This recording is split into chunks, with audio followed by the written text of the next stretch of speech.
वादा कर ले जाने जा, तेरे बिन मैं न रहूं, मेरे बिन तू न रहे। ये बात तो आम है कि रफ़ी साहब और लता जी के बीच रॉयल्टी को लेकर तकरीबन 3 सालों तक नाइत्तफ़ाक़ी रही और दोनों ने इस वक्फे के दौरान एक साथ गाने नहीं गाए। लेकिन क्या वाकई रफ़ी साहब और लता जी के बीच रॉयल्टी को लेकर विवाद था या बात कुछ और थी? क्योंकि अपने वक्त की मशहूर गायिका उषा तिमोती जी, जिन्होंने रफ़ी साहब के साथ कई स्टेज शोज किए और डुएट गाने गाए, उन्होंने इस रॉयल्टी पर हुए विवाद को झुठला दिया और एक इंटरव्यू में कहा कि रफ़ी साहब एक नेक इंसान थे, उन्होंने हमारे जैसे नए सिंगर्स को हमेशा सपोर्ट किया। लेकिन लता जी को ये बात बिल्कुल पसंद नहीं थी। आगे कहती हैं, रॉयल्टी लेना या नहीं लेना ये हर सिंगर का अपना फैसला था। शायद लता जी को ये बात पसंद नहीं थी कि वो सुमन कल्याणपुर और मेरे जैसी नई सिंगर्स के साथ गाने गाएं। यही वजह थी कि लता जी ने रफ़ी साहब के साथ रॉयल्टी को लेकर विवाद शुरू किया।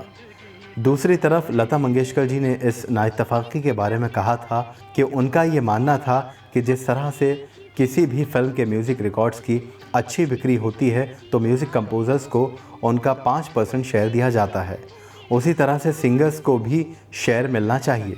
रॉयल्टी लेने में लता जी के साथ कई सिंगर्स सपोर्ट में थे, लेकिन रफ़ी साहब नहीं थे। फिर हुआ कुछ यूँ कि लता जी ने एक दिन कुछ म्यूज़िक कंपोज़र्स और को सिंगर्स की रॉयल्टी के मसले को लेकर एक मीटिंग बुलाई, जिसमें रफ़ी साहब भी मौजूद थे। अब कौन लोग रॉयल्टी के फेवर में हैं और कौन नहीं हैं, इस पर राय ली गई। सभी सिंगर्स रॉयल्टी लेना चाहते थे।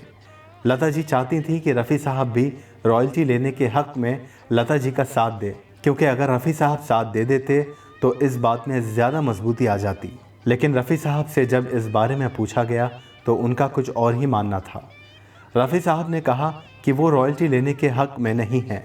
उन्होंने इसकी वजह बताते हुए कहा कि सिंगर्स को अपने काम की पेमेंट मिल जाती है और इसके बाद प्रोड्यूसर से ज़्यादा पैसे चार्ज करना गलत है। रफ़ी साहब को लगता था अगर फिल्म बॉक्स ऑफिस पर नहीं चलेगी और फ्लॉप हो जाएगी तो रॉयल्टी प्रोड्यूसर्स पर फाइनेंशियल बर्डन और ज़्यादा बढ़ा देगी। बस इसी पर बात बढ़ गई और दोनों ने एक साथ गाने गाने से इनकार कर दिया। बहरहाल दोनों ने 3 सालों तक कोई भी गाना एक साथ रिकॉर्ड नहीं किया। जानकारों का मानना था कि इन 3 सालों में रफ़ी साहब के करियर पर कोई ज़्यादा फ़र्क नहीं पड़ा।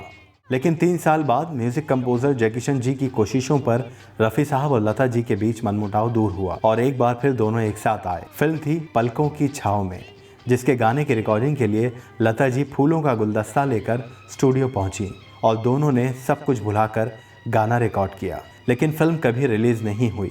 रफ़ी साहब और लता जी के बीच जो भी विवाद रहा हो, आज भी दोनों हिंदुस्तान के महान फनकार हैं। न होंगे जुदा।